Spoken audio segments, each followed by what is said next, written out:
I'm sure you are just as sick as I am of hearing people tell you that references are what you need to use to make a great mix. Everyone's going to tell you that. The problem is they're not telling you the important part, which is how are you selecting the reference?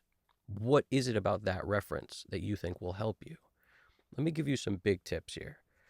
If your problem as a mixer, and I say your problem because everyone has a different problem. So I have to sort of outline a couple problems, and then you'll be able to determine based on what I'm saying what you should pick for your reference. We all hear differently.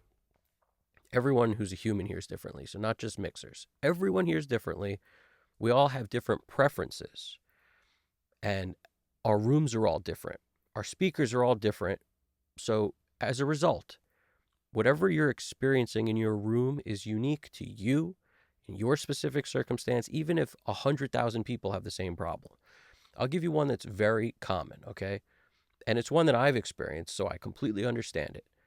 When it comes to making a mix and putting too much low end in a mix so that you leave the room and it sounds really bad anywhere, you can reproduce a lot of low end, but you'll never notice it on a phone because there is no lows. So you don't get the subs, you don't get the lows on the phone. So it sounds great. Everything on a phone sounds better than it really does because you lose all the stuff that would ruin the mix completely. It's not going to be there. So you put on headphones or listen to it on a Bluetooth speaker or go into a car, different problems will expose themselves. So let me tell you the deal. If your problem is you put too much low end in a mix, the way you pick your reference should be based on that. So first, admit you have an issue somewhere. Maybe you make mixes too bright. Maybe you put too much compression on things. Find what it is that you think you're having a problem with. If you put too much low end in your song and you're in the car, all your mixes have too much low end. I want you to pull up some sort of service like YouTube or Spotify or whatever you can pull up, iTunes. Listen to music that you know and love that's by other artists and find a mix that has a lot of low end in it, but it still works. So the goal is to pick a reference that sets a ceiling. Like this is the bar for how much low end there can be where it still works, and you know it works because everywhere you've heard this song sounds great, but you're very aware of how much low end is in it. Now, if you go to your studio and use that as a reference, you know if your song sounds like it has way more low end than what you're referencing, you know you have a problem because you already know the reference is maxed out on low end or it's extremely, pungent in the low end. If that's the case, what are you going to do? Make a mix that has way more low end and think it's going to work? It won't. So you need to set your bar of reality based on that. It's the same for everything when it comes to brightness or whatever your problem is. Some people make all their mixes too bright. That could be because they have a lot of foam or stuff eating up highs and high mids and highs eaten up. So they don't know when they have too much. So they put too much in. They get to the car, it's crazy bright. I want you have a different problem. You pick a reference that's bright. So you're in the car, you're thinking, oh, this is super bright, but it works. Find a mix that works that's not yours. This can work with your own songs, but I find it's often better to sort of use something that's gotten a lot of plays from you in a lot of different venues and like other locations, and it works fine. You know it works and you love the way it sounds, but you're very aware in the car it has too much high end, or not too much, but a lot of it. So this song still works, but there's a lot of high end. Now you take that into your studio, and now your mix can't have more high end than this. It's got to be that or less. So there's a ceiling. There's no more than this. References are super helpful like that to solve problems. So there's multiple uses for references. Some people use them just to try to get closer to a guitar sound, so they compare, or a snare sound or whatever, but these are all fine uses for references, but those are other things. I'm talking about big things like you're pissed off every time you go to the car because it doesn't sound the way you expected. This is how you solve that. So use a plugin that will A and B and level match for you. Like Adapter Metric AB is one I use all the time. It's a great, like, I bought it at Plugin Alliance for like $50 on sale at some point, and it's one of the most valuable, helpful plugins there's ever been. Anything like that. There was, I think Pensado talked about a different one years ago, but I don't know if they make that one anymore. But the point is, something that ABs and level matches is key, because if the levels aren't right, it's all over, and that does it automatically. So that's super helpful. I want to tell you what I use as references for rock, because this is genre dependent also, but the same rules apply. So if you love the way the low end sounds on, you could be doing hip hop, you could be doing any kind of music, that you find where you need to set your bar based on your problems. Okay, that's really the thing. And if you squash things, find a mix that's squash but works. And now if you compare it to yours can't sound more squashed if you want it to work. So this is general stuff, but it helps a lot. Now, when it comes to STP, purple, that is my go-to for low end, because I had that issue in my last room of putting too much low end in mixes, and frankly, just getting used to a new room. The whole album, Purple, is amazing to check things on, because there's so much low mid energy in every song on that album. So it doesn't matter what song you listen to, the bass sounds amazing, and it has like a 70s vibe that I love, but it's really just thick, low, mid, and a lot of bass. And if I A-B that to my stuff, I know that's pretty much the ceiling. Now, a lot of 90s stuff didn't have a lot of low end, but for rock, that album has a lot of low end. So I know if I'm there or a touch more, it's probably okay. But as soon as I get to, oh, wow, there's way more in mine, I know it ain't going to work.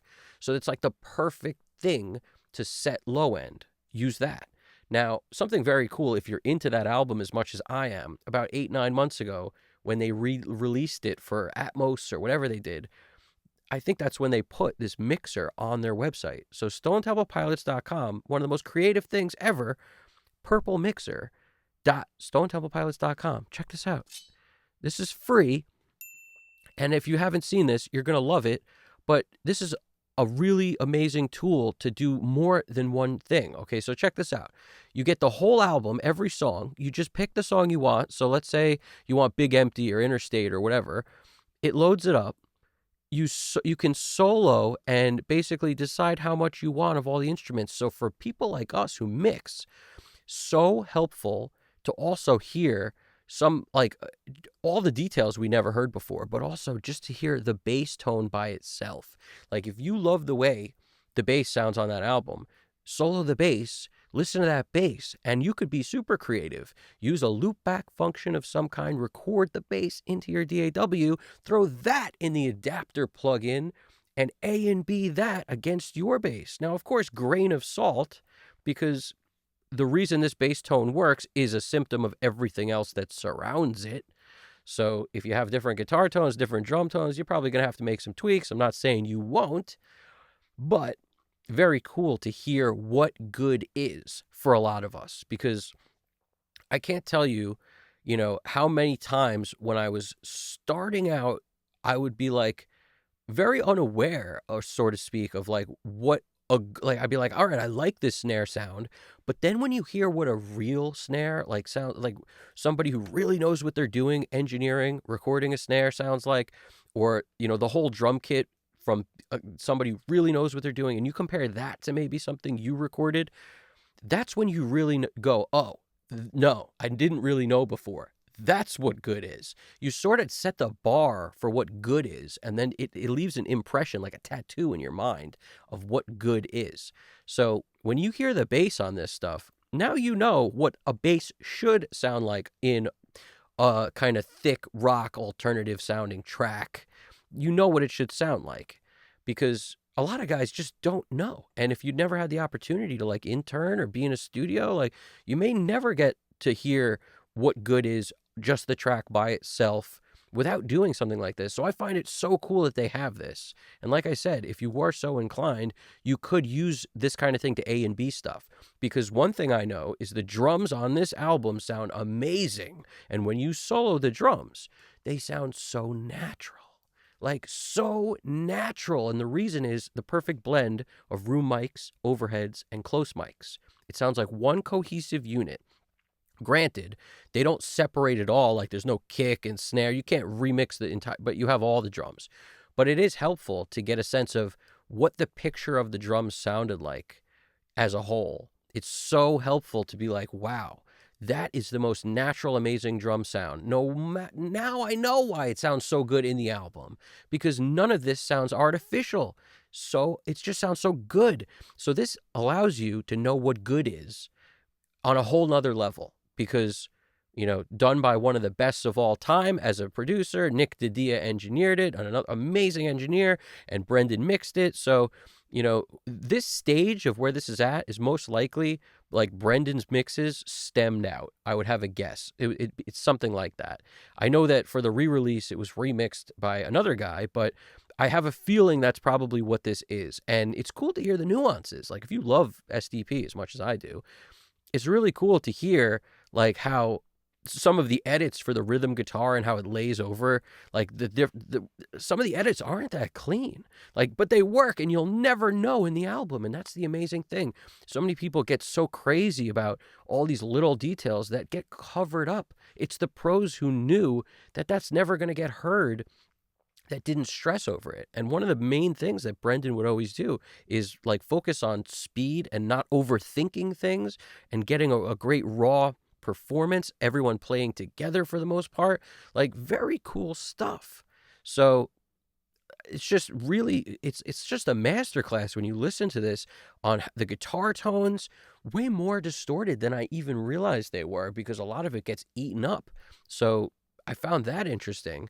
But just the way the stuff interlocks is so cool. Also, the vocals, a big thing that he did that's just so interesting and cool, and I could make another video about it, but I want to share it here, is the concept of changing from close to depth.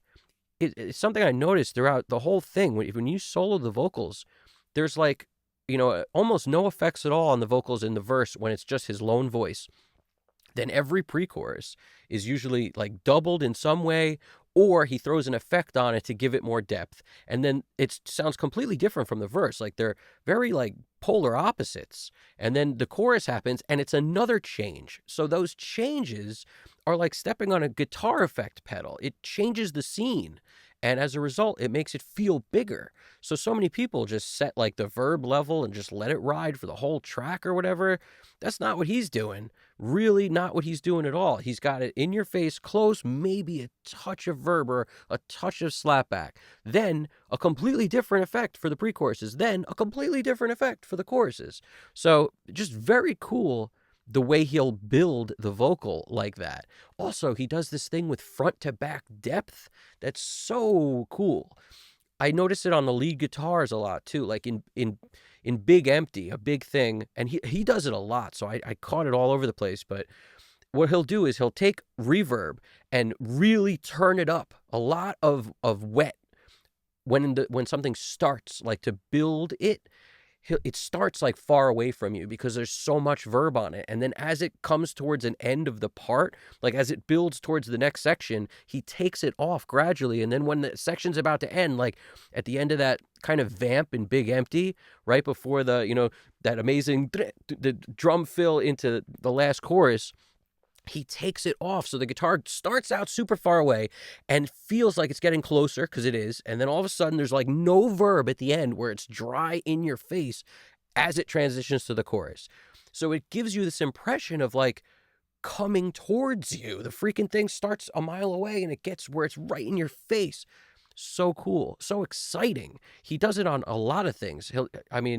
So many. It's all over these tracks, but he'll do it on the lead guitar a lot. He's did it on the vocals a few times.